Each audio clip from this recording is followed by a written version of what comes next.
तिजला चला, अज्ञानाची दारिद्र्याची गुलामगिरी ही तोडू चला, युगयुगाचे जीवन आपले फेकून देऊ चला चला.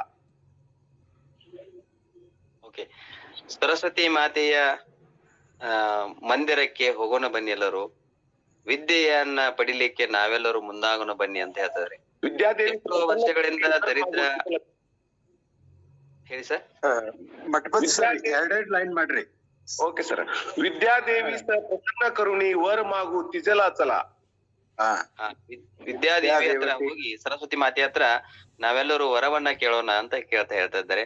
ಅಜ್ಞಾನಾಚಿ ದಾರಿದ್ರ್ಯಾಚಿ ಗುಲಾಮಗಿರಿ ಹಿ ತೋಡು ಚಲಾ. ಅಜ್ಞಾನ ದಾರಿದ್ರ್ಯದ ಈ ಗುಲಾಮಗಿರಿಯನ್ನ ಬಿಟ್ಟು ಬಿಡೋಣ. ಇದನ್ನ ಬೇಕುನು ದೇವನು ಚಲಾ ಚಲಾ. ಏನ್ ಸರ್? ಯುಗ ಯುಗಾಚೆ ಜೀವನ ಅಪ್ಲೆ ಟೇಕುನು ದೇವು ಚಲಾ ಚಲಾ. ಯುಗ ಯುಗಗಳಿಂದ ಇಂತ ಒಂದು ಜೀವನವನ್ನ ಬಿಟ್ಟು ಬಿಡೋಣ. ನಕೋಚ ಇಚ್ಛಾ ಆರಾಮಾಚಿ ಈರ್ಷ್ಯಾ ಧರುಣಿ ಶಿಕ್ಷಣಾಚಿ. ರಿಪೀಟ್ ಮಾಡ್ರಿ. ನಕೋಚ ಇಚ್ಛಾ ಆರಾಮಾಚಿ ಈರ್ಷ್ಯಾ ಧರುಣಿ ಶಿಕ್ಷಣಾಚಿ. ಆರಾಮ ಜೀವನವನ್ನ ಬಿಟ್ಟು ಶಿಕ್ಷಣ ಪಡೆಯುವಂತ ಒಂದು ಕಿಚ್ಚನ್ನ ನಾವು ಪಡೆಯೋಣ. संधी द्या तुम्ही छान आजची ಅನುಕೂಲತಾ ಬಗ ಕಾಲಗತಿಚಿ. ಎಲ್ಲರೂ ಕೂಡ ಈ ಒಂದು ಸಂಧಿಯನ್ನ ಪಡ್ಕೊಳ್ರಿ, ಮುಂದಿನ ಜೀವನ ಉತ್ತಮವಾಗುವುದು.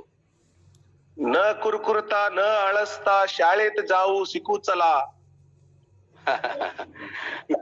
ಅಂದ್ರೆ ಯಾವುದೇ ಒಂದು ಕಿರಿಕಿರಿ ಮಾಡದೆ ಯಾವುದೇ ತೊಂದರೆಗಳನ್ನ ಹೇಳದೆ ಶಾಲೆಗೆ ಬನ್ರಿ ಎಲ್ಲರೂ. ಯಾವುದೇ ನೆಪ ಹೇಳದೆ ಶಾಲೆ. ಗುಲಾಮಗಿರಿಚಿ ಯುಗ ಯುಗಾಚಿ ಬೇಡಿ ತೋಡು ಚಲಾ ಚಲಾ. ಯುಗ ಯುಗಗಳಿಂದ ನಡೆದು ಬಂದಂತ ಈ ಗುಲಾಮಗಿರಿ ಅನ್ನೋ ಒಂದು ಸಂಕೋಲೆಯನ್ನ ನಾವೆಲ್ಲ ಮುರಿದು ಹಾಕೋಣ ಅಂತ ಹೇಳ್ತೇವೆ. ಧನ್ಯವಾದಗಳು sir. Okay, thank you sir, thank you. ಮುಸ್ಸಂಜೆಯ ಶರಣಾರ್ಥಿಗಳು. ಸಗ್ಗ ಸುಖ ಬೇಕೆಂದು ಹಗ್ಗವನಿಡಿದು ಸಗ್ಗವನೇರಿದರೆ ಸಗ್ಗ ಸುಖ ಸಿಗಲಾರದು. ಸಗ್ಗ ನರಕಗಳೆರಡು ಇಲ್ಲೇ ಇಹವು, ಒಳಿತಾಡುವುದೇ ಸಗ್ಗ, ಕೇಡ ಬಯಸುವುದೇ ನರಕ. ನಾಕ ನರಕಗಳೆರಡು ನಿನ್ನ ನಾಲಿಗೆಯಲ್ಲೇ ಕುಳಿತಡಗಿಹವು, ಕೇಳ ಮರುಳೆ.